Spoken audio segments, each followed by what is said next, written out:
agora para o contexto de Romanos 9.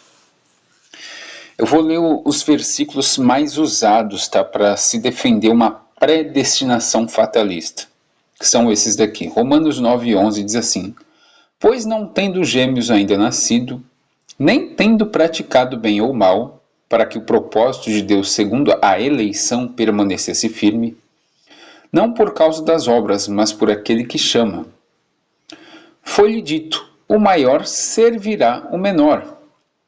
Como está escrito: amei a Jacó e aborreci a Esaú. Que diremos, pois? A injustiça da parte de Deus? De modo nenhum. Porque diz a Moisés: terei misericórdia de quem me aprouver ter misericórdia, e terei compaixão de quem me aprouver ter compaixão. Assim, pois, isto não depende do que quer, nem do que corre, mas de Deus que usa de misericórdia. Pois diz a Escritura a Faraó: para isto mesmo te levantei, para em ti mostrar o meu poder, e para que seja anunciado o meu nome em toda a terra. Portanto, tem misericórdia de quem quer, e a quem quer endurece. Mas, ó homem, quem és tu, que a Deus replicas? Porventura a coisa formada dirá o que a formou? Por que me fizeste assim?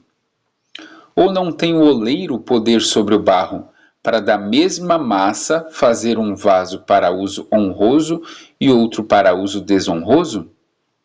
E que direis, se Deus, querendo mostrar a sua ira e dar a conhecer o seu poder, suportou com muita paciência os vasos de ira, preparados para a perdição?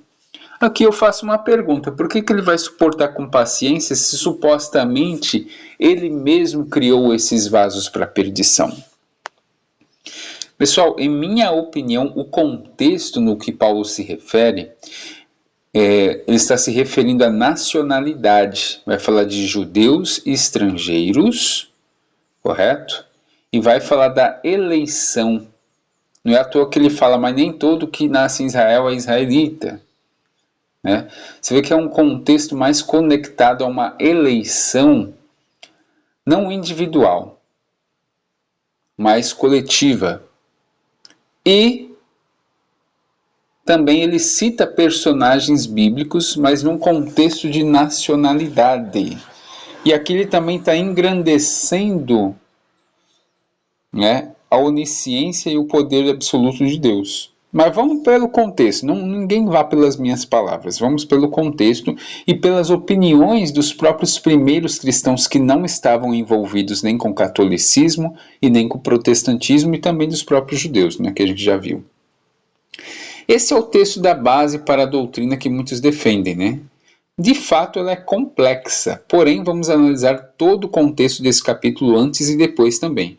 Vamos ler um pouquinho antes de Romanos 9. Romanos 8, verso 27 ao 30 diz assim: e aquele que esquadrinha os corações, aqui o que Deus faz? Ele esquadrinha os corações. Sabe qual é a intenção do Espírito? Que ele, segundo a vontade de Deus, intercede pelos santos. E sabemos que todas as coisas contribuem juntamente para o bem daqueles que amam a Deus, daqueles que são chamados segundo o seu propósito. Porque os que dantes conheceu, também os predestinou para serem conforme a imagem de seu filho. Primeiro ele conheceu, né? A fim de que ele seja o primogênito entre muitos irmãos. E aos que predestinou, a estes também chamou. E aos que chamou, a estes também justificou. E aos que justificou, a estes também glorificou. Tem aqui o comentário sobre predestinação, capítulo 9. A predicação da predestinação com base na presciência não elimina o livre-arbítrio. A maior parte do judaísmo aceitava tanto a soberania de Deus quanto a responsabilidade humana. A ideia de que se tem de escolher entre uma e outra é pós-neotestamentária e baseia-se na lógica grega. E outra, pessoal, quem está escrevendo a Epístola aos Romanos é o próprio Paulo, que a gente leu o contexto ali de Efésios. Se ele de fato acreditasse nisso, ele não falaria para eles andarem nos seus caminhos corretos. E também o próprio Paulo lá em Efésios, como vocês bem lembram, ele fala que ele nem sabia se tinha alcançado a ressurreição, mas que ele lutava diariamente para poder alcançar. Então não faz sentido, né, se Paulo estivesse ensinando essa doutrina da forma que alguns pensam. Agora vamos ler para Romanos 9, verso 1.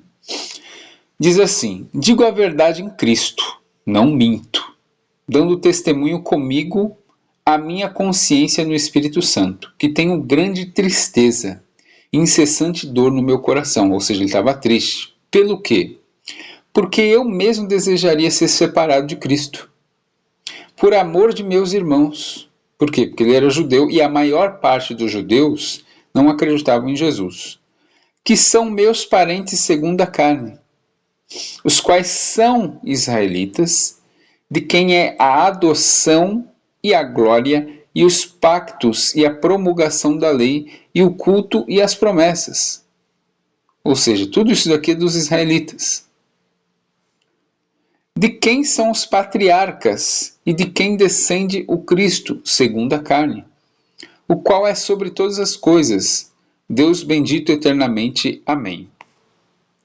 O amor de Paulo e a vontade para se sacrificar pelo seu povo lembrariam seus ouvintes informados biblicamente de Moisés, embora Deus não permitia a Moisés se sacrificar tão pouco.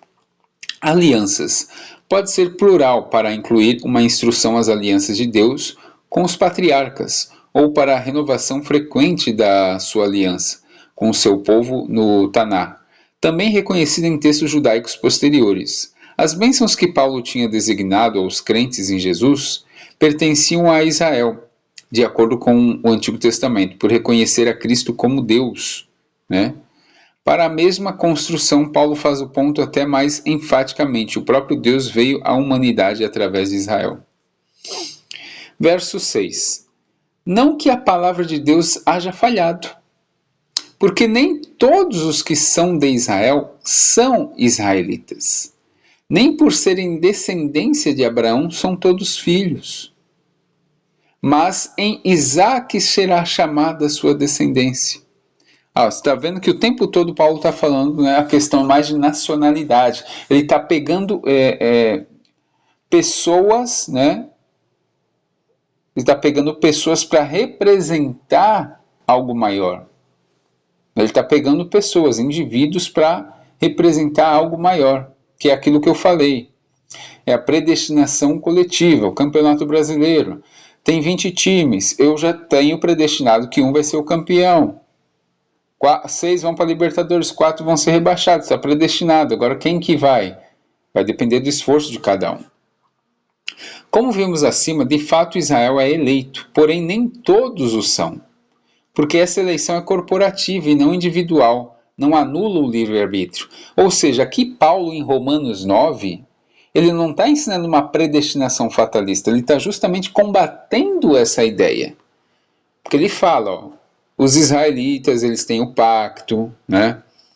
A aliança, tudo com eles. Só que ele fala, porque nem todos que são de Israel são israelitas. Não é porque são descendentes de Abraão que são todos filhos. Ou seja, não existe essa ideia de que Israel é salvo. Não. Não. Depende de cada um. É isso que Paulo está querendo dizer. Isto é, não são os filhos da carne que são filhos de Deus, mas os filhos da promessa são contados como descendência. Aqui ele está dando Isaac como exemplo, que não quer dizer que o israelita já está garantido, porque ele é um povo escolhido por Deus. Não está garantido. E sim a obediência, a perseverança. É isso que Paulo está querendo dizer. Tá? Porque a palavra da promessa é esta: por este tempo virei, e Sara terá um filho. E não somente isso, mas também a Rebeca, que havia concebido de Isaac, nosso pai.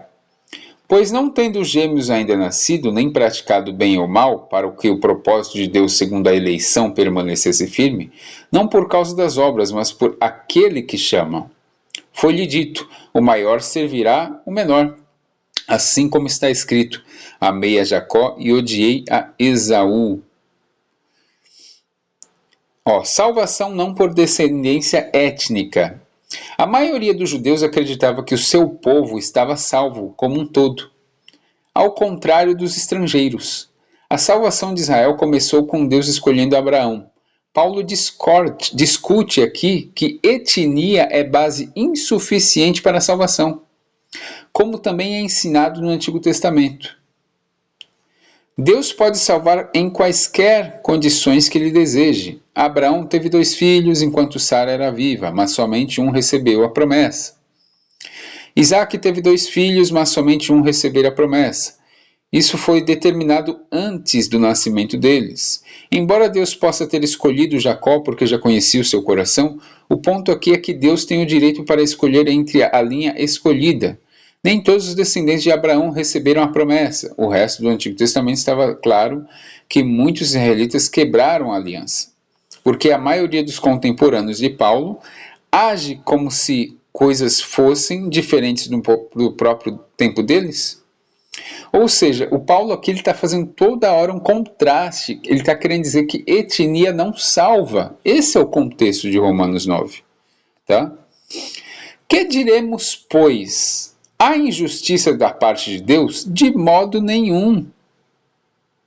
Porque diz a Moisés, terei misericórdia de quem me aprover ter misericórdia, e terei compaixão de quem me aprover ter compaixão. Assim, pois, isso não depende do que quer, nem do que corre, mas de Deus que usa de misericórdia. Agora, Deus usa essa misericórdia como? Que ele escolhe, é esse aqui, ponto, e acabou? Não. Ele usa a sua misericórdia de acordo com o coração da pessoa, porque ele tem a presciência de ver o coração das pessoas, como está lá em Romanos 8. Tá? Vamos lá ver as opiniões dos primeiros cristãos. João Crisóstomo diz assim, qual foi então a causa pela qual um foi amado e o outro odiado? Porque um serviu e o outro foi servido? Foi porque um era mau e o outro era bom. João Crisóstomo novamente. E contudo os filhos ainda não tinham nascido. Um foi honrado e o outro condenado. Pois quando ainda não haviam nascido, Deus disse, o mais velho servirá ao mais jovem. Com que propósito então Deus disse isso? Porque ele não espera, como o homem, para ver pelo resultado de seus atos quem é bom e quem não é. Mas antes disso já sabe quem é mau e quem não é. Ou seja, uma presciência. João Crisóstomo novamente. E ele mostra que a nobreza segundo a carne de nada vale, mas devemos buscar a virtude da alma, que Deus conhece até antes de suas obras.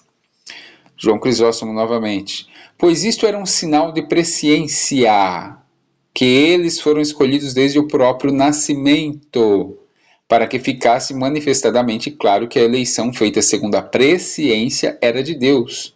Desde o primeiro dia, ele viu e declarou qual era bom e qual não era, ou seja, é a presciência. Os escritores bíblicos querem demonstrar com esses textos a presciência de Deus e não mostrar que tudo está decidido, gente. Senão não tinha o porquê Deus dá mandamentos para as pessoas cumprirem. Não é verdade? João Crisóstomo, de onde então vêm alguns vasos de ira e alguns de misericórdia? De sua própria livre escolha. Por isso também ele diz, amei Jacó e odiei Esaú, que isso foi com justiça.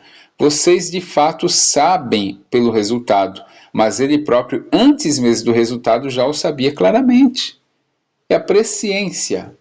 Está engrandecendo Deus esses textos, não está falando de uma predestinação fatalista, pessoal. Teodoreto de Ciro, pois ele não predestinou de maneira arbitrária, mas predestinou segundo a presciência deles. Ambrosiaster, ele escolheu um e rejeitou o outro, em consequência de sua presciência, pois por meio de seu conhecimento daquilo que cada um seria no futuro, ele disse, este será digno, Aquele que será o mais jovem e aquele que será o mais velho será indigno. Pois ele não condena ninguém antes que peque, nem coroa ninguém antes que vença. Ou seja, esses textos aqui eles estão falando da soberania e da presciência de Deus. E não da predestinação fatalista, como muita gente ensina, gente, pelo amor de Deus. O próprio Paulo não acreditava nisso. O próprio Paulo fala para as pessoas andarem em retidão. O próprio Paulo lá em Efésios fala, não que eu tenha alcançado a ressurreição, mas eu luto para alcançar. Se ele acreditasse nisso, ele não falaria essas coisas, gente. Correto? Depois a gente vai fazer a continuação aqui do texto. Verso 17. Pois diz a Escritura a Faraó, para isto mesmo te levantei, para em ti mostrar o meu poder, e para que seja anunciado o meu nome em toda a terra. Portanto, tem misericórdia de quem quer, e a quem quer endurece. Como a gente viu, né, a questão de Faraó, o contexto ali, Faraó, ele endurece seu próprio coração. Ele resiste. Então, Deus ele só fortalece Faraó. Verso 19. Dir-me-ás então, por que se queixa ele ainda? Pois quem resiste à sua vontade? Mas, ó homem, quem és tu? Que a Deus replicas, porventura a coisa formada dirá ao que a formou, por que me fizeste assim? Ou não tem o oleiro poder sobre o barro, para da mesma massa fazer um vaso honroso e outro para uso desonroso? Manuscritos do Mar Morto usavam frequentemente em orações o ponto é que Deus fez as pessoas e pode fazer com elas o que deseja. No contexto, significa que ele pode escolher judeus ou gentios, não que a predestinação dele seja arbitrária. Alguns frequentadores de igrejas no século XIX debatiam que Deus os salvaria se ele escolhesse e, consequentemente, não faziam nenhum esforço para buscar a salvação. A visão deles interpretava errado o ponto dessa passagem. Embora Paulo ensine predestinação, temos que entender o que ele quer dizer por esse termo à luz do que significa em seu próprio tempo, não o que significava em recentes séculos de teologia, ou como no caso há pouco mencionado em distorção daquela teologia. A maioria dos judeus acreditava que o seu povo tinha sido como um todo escolhido para a salvação. Eles viam predestinação em condições incorporadas em termos étnicos. Paulo aqui só discute predestinação no contexto da salvação de Israel e dos gentios. Assim ele quer dizer que ambos, contexto e cultura, sugerem a soberania de Deus, significa que ele é livre para escolher em uma base diferente da aliança étnica com Israel. Ele pode escolher baseado no seu pré-conhecimento na fé em Cristo.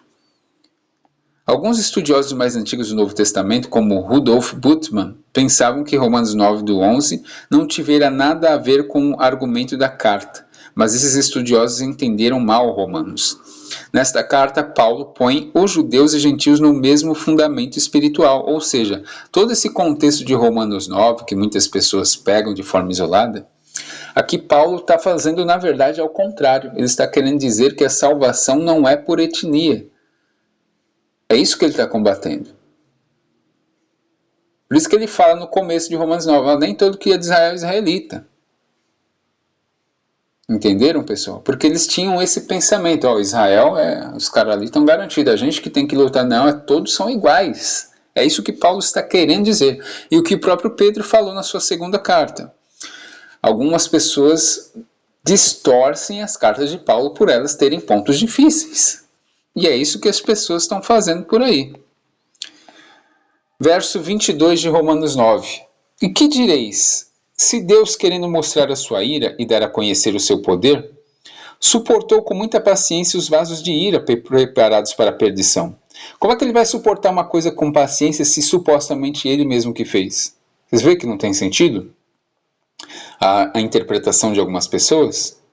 Para que também desse a conhecer as riquezas da sua glória nos vasos de misericórdia, que de antemão preparou para a glória.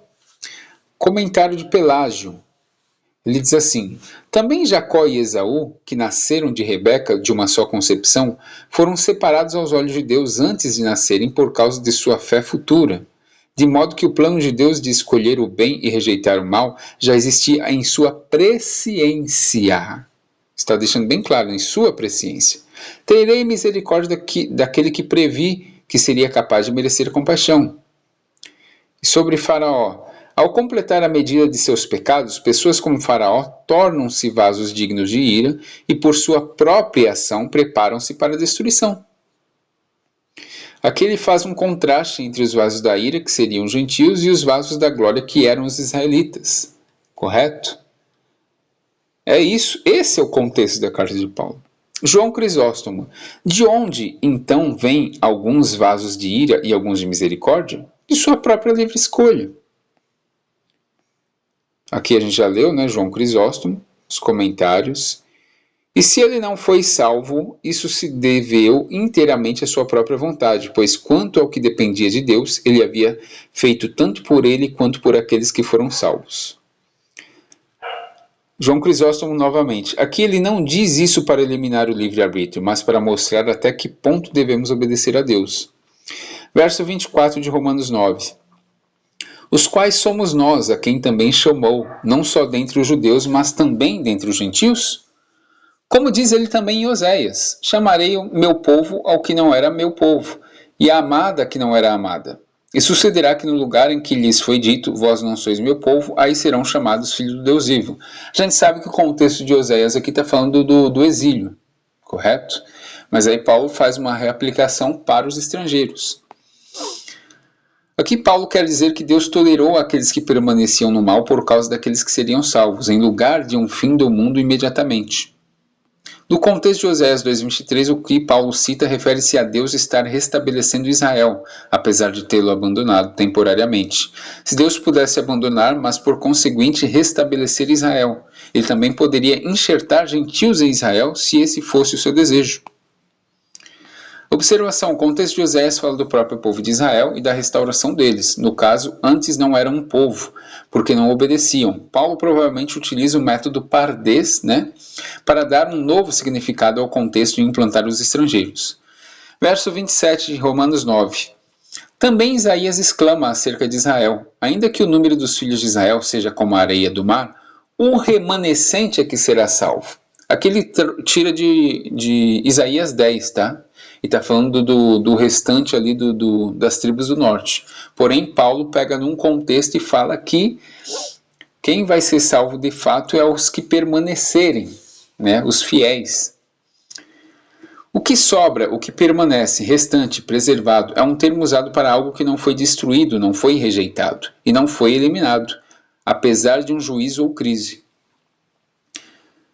Ainda que o povo de Israel seja como a areia do mar, um remanescente voltará. Isso está em Isaías 10, 22 a 23. O contexto de Isaías, na verdade, está falando de retorno, do exílio. Aí que Paulo faz um contraste no remesso para falar de salvação. Verso 28. Porque o Senhor executará a sua palavra sobre a terra, consumando-a e abreviando-a. E como antes dissera Isaías, se o Senhor dos Exércitos não nos tivesse deixado descendência, teríamos sido feitos como Sodoma e seríamos semelhantes a Gomorra. Aqui Paulo cita Isaías 10, 22 e 23, o profeta advertia que somente um remanescente sobreviveria e voltaria à terra depois do julgamento.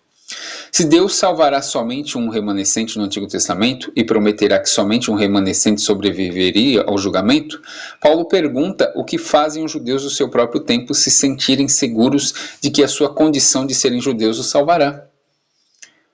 Entenderam, pessoal? Agora Paulo cita Isaías 1,9, que faz a mesma observação de Isaías 10. No contexto em Isaías, Israel agiu como Sodoma, a epítome do pecado. Eles são afortunados por terem quaisquer sobreviventes, porque Deus exige justiça e não meros sacrifícios. Verso 30.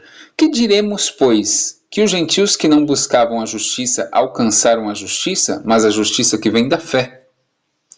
Mas Israel, buscando a lei da justiça, não atingiu esta lei. Por quê? Porque não a buscavam pela fé, mas como que pelas obras, e tropeçaram na pedra de tropeço.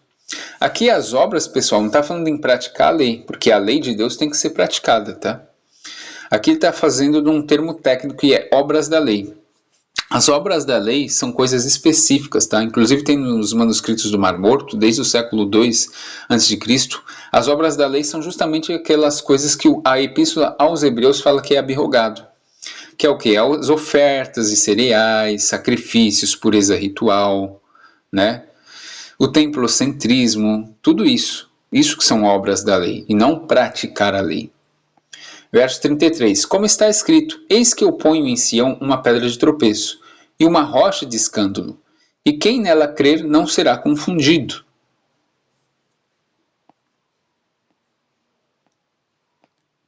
Ou seja, aqui a gente termina Romanos 9, tá, pessoal? Agora a gente vai fazer a continuação de Romanos 10 e Romanos 11 para vocês verem todo o contexto. Paulo está fazendo um contraste entre nacionalidades. Ele fala da presciência de Deus e ele está combatendo a ideia de predestinação. Na verdade, Paulo está combatendo a ideia de predestinação, porque as pessoas achavam que quem era israelita é salvo. Não, ele está combatendo justamente essa ideia. Então, na verdade, as pessoas entendem ao contrário esse capítulo 9 de Romanos.